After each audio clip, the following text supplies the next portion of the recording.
सद्गुरु ज्ञान विराग जोग के अभिबुध वैद भव भीम रोग के। बोलिए श्री सद्गुरुदेव की जय।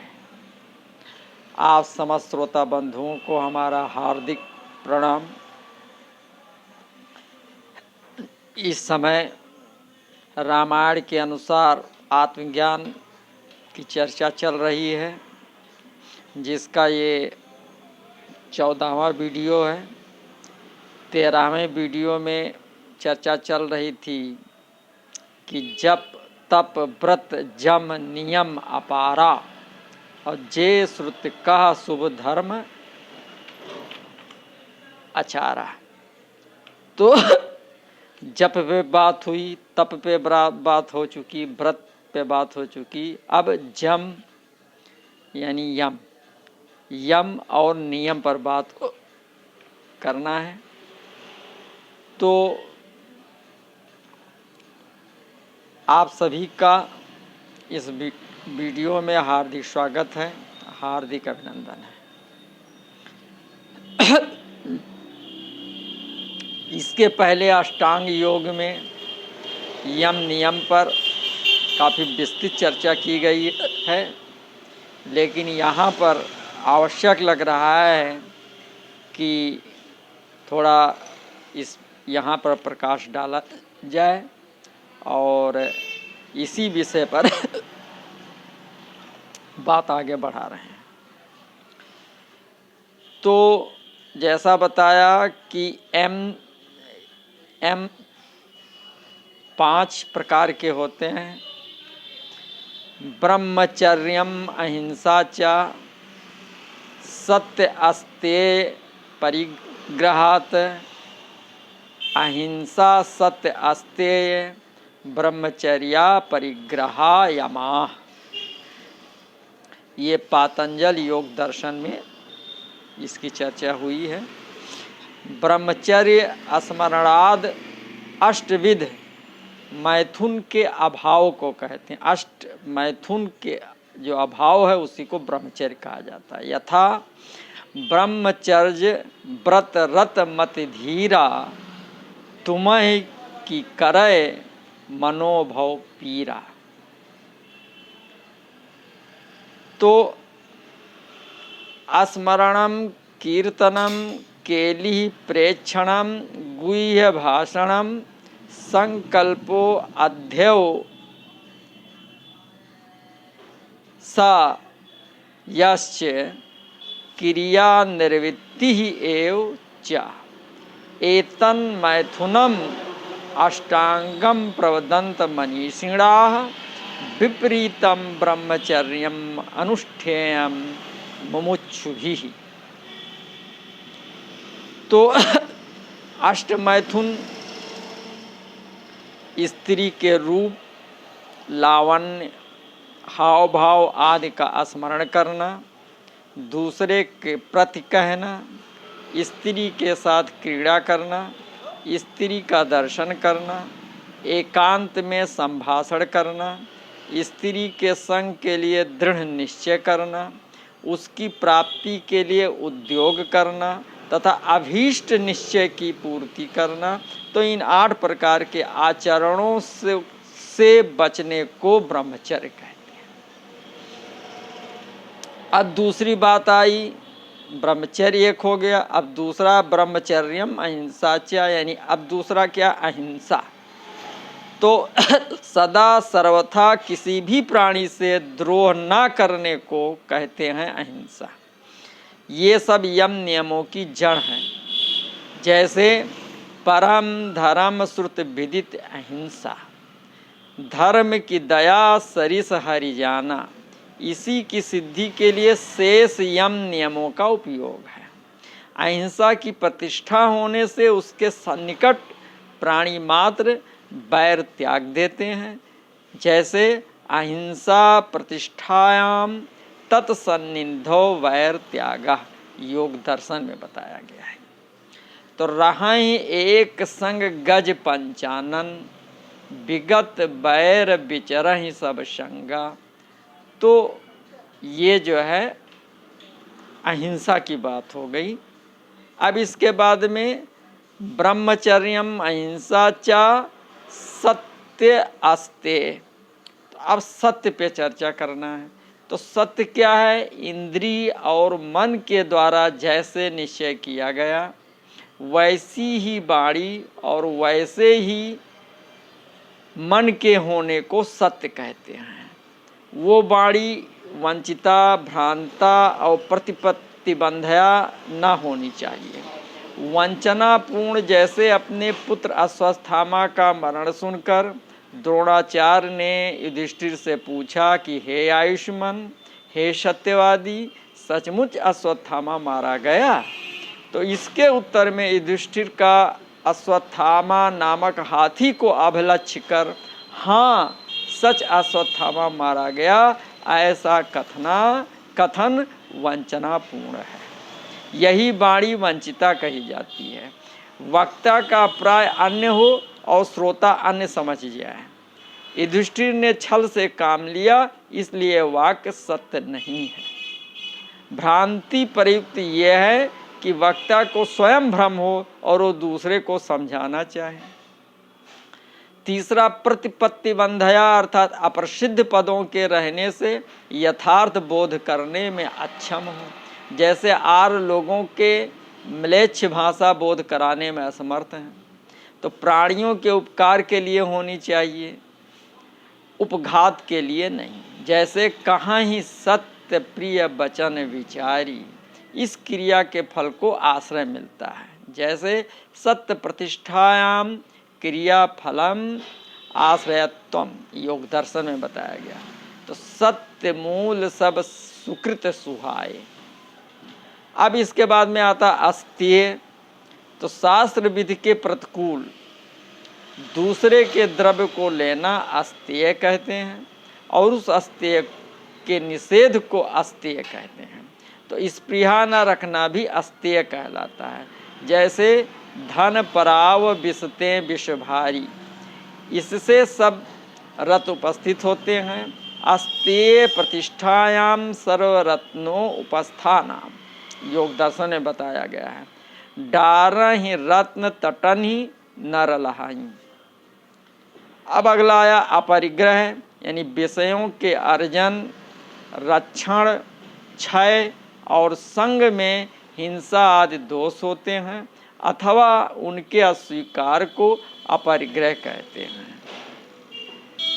जैसे जानत अर्थ अनर्थ रूप तम कूप परब यही लागे, तदप न तजत स्वान यज खर्ज्यों फिरत विषय अनुरागे, विनय पत्रिका में बताया गया। तो इससे जन्म कथांतका का बोध होता है। यथा अपर गृहस्थ अर्थय जन्म कथांता संबोधा, योग दर्शन में बताया गया है। यानी निज निज मुखम कही निज होनी। तो इस प्रकार से ये 5 यम हुए और नियम भी 5 हैं। शौच, संतोष, तपा, स्वाध्याय, ईश्वर प्रणिधानान नियमः। देह और मन के मल को दूर करना शौच है। सकल शौच कर जाए नहाए। शौच की स्थिरता से बुद्धि की शुद्धि, उससे मन की प्रसन्नता, उससे एकाग्रता, उससे इंद्रिय जय और उससे आत्मदर्शन की योग्यता होती है। तो अपने शरीर से घृणा और दूसरे के संसर्ग से घृणा होती है। जैसे शौचात् स्वांग जुगुप्सा परैः संसर्गः, सत्य शुद्ध सौमनस्यय काम इंद्रिय जया आत्मदर्शन योग्यत्यवान च रही न अंतहु अधम शरीरु। अब आइए संतोष।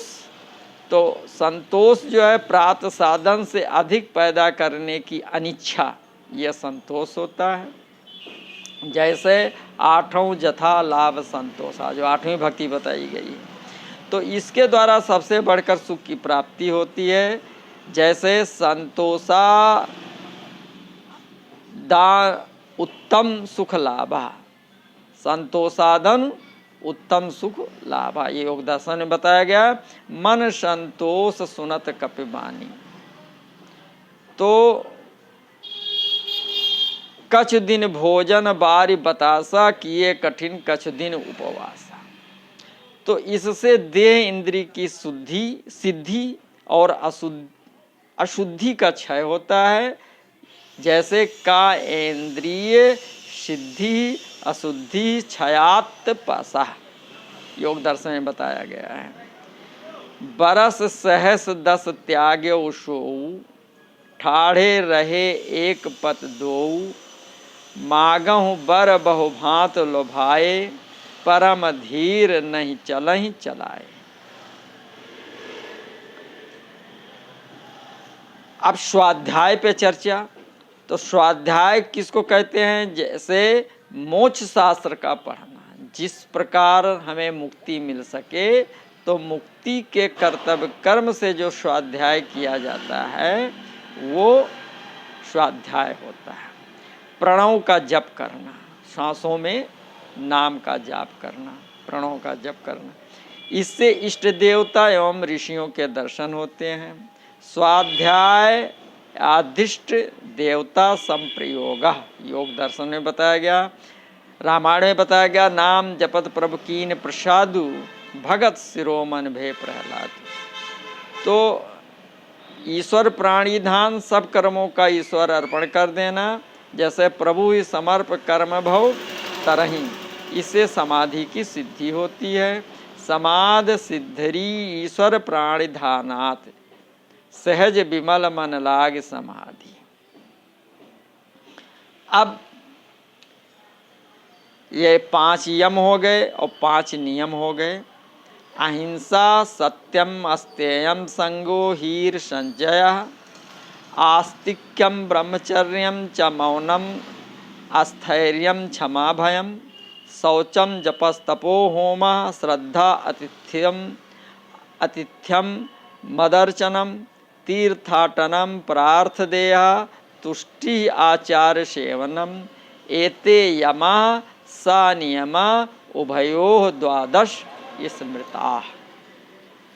तो इस प्रकार के ये 5 जम और 5 नियम, जिससे बताया गया था कि जप तप व्रत जप नियम अपारा, जे श्रुत का शुभ धर्म आचार। अब आइए गोस्वामी जी आत्मज्ञान की चर्चा को आगे बढ़ाते हुए आगे बता रहे हैं कि त्यई तृण हरित चरै जब गाई, अभाव बच्छ शिशु पाई पहनाई। अर्थात उसी हरी घास को, जो चारा भी बताया गया, तो उसी हरी घास को जब गौ चरे तब भाव रूप, भाव को भाव अनाकाला समूह जिसके बारे में बताया गया कि तब भाव रूप शिशु बछड़ा पाकर पहनावे। तो तय तृण हरत चरत जब गाई, तृण हरत चरय जब गाई, यानी जप तप आदि के साथ शुभ विशेषण दिया था। तो शुभ के संबंध से प्राकृत गौ के चारे में हरित विशेषण दिया। हरे चारे से दूध विशेष होता है, गौ से रुचि से चरती है और वो सात्विक होता है। तो सूखी घास भूसा आदि से दूध कम होता है और गौ का पेट भी नहीं भरता। लौकिक गौ का चारा तृण, औषधि और वनस्पति भेद से 3 प्रकार का होता है और उनके भी बीज रूह तथा कांड रूह भेद से 2 प्रकार के होते हैं, यानी कुल 6 प्रकार हुए। तो इसी प्रकार श्रद्धा रूपिणी गौ के चारा के भी जप तपादि भेद से 6 प्रकार कहे। हरित तृण का भाव कि सरस हो, नहीं तो दूध भी कम होगा, जिससे बछड़े की तृप्ति भी कठिन हो पड़ेगी, फिर और कामों के लिए दूध मिलना तो दूर की बात है। अतः जप तपादि आनंद रहित ना हो, यानी जिसमें आनंद आए, अस्थि मात्र होए रहे शरीरा, तदप मनाग मनय नहीं पीरा। तो चरें से घर में बधी गाय का निषेध किया।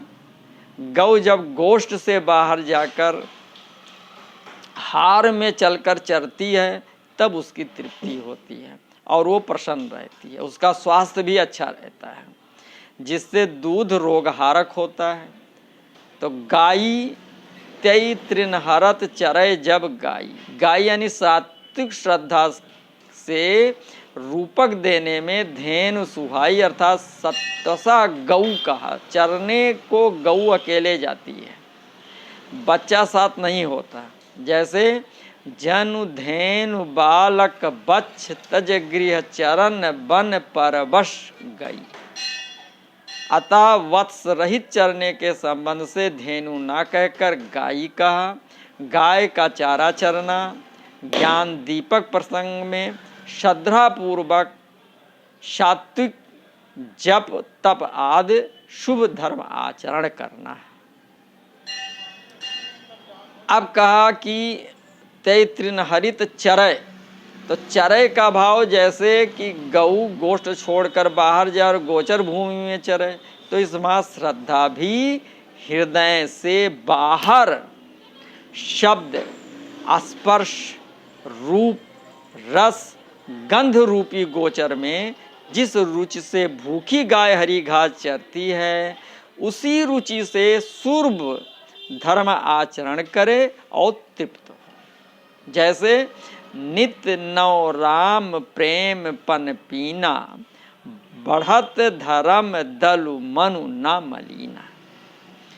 तो गऊ ने जितने प्रकार का तृण खाया है उन सबके सात्विक परिणाम का स्वास्थ्य दूध है। इसी प्रकार श्रद्धा से जो यम नियम आदि आचरित हुए हैं उनके सात्विक परिणाम का स्वारस्य परम धर्म में है।